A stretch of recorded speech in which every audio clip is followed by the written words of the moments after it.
On suppose ici que a puissance p moins 1 est un nombre premier où a et b sont des entiers supérieurs ou égaux à 2. Et on nous demande alors d'en déduire que p est premier.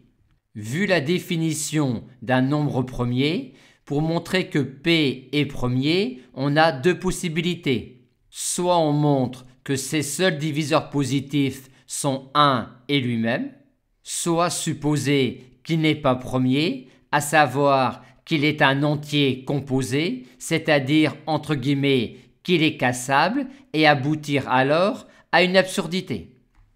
Comme on ne voit pas ce qu'on pourrait dire en supposant que D divise P, on va supposer ici que P n'est pas premier, c'est-à-dire qu'il est composé. On a alors cette écriture-là de A puissance P moins 1.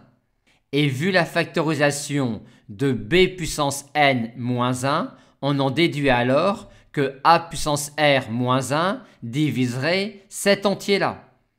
Or, cet entier-là est supposé premier, par conséquent, cet entier-là ne peut être que 1 ou A puissance P moins 1.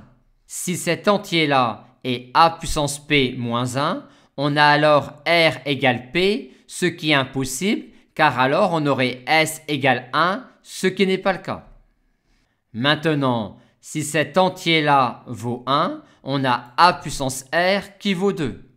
Et on a donc cette relation-là sur la valuation 2adique de A.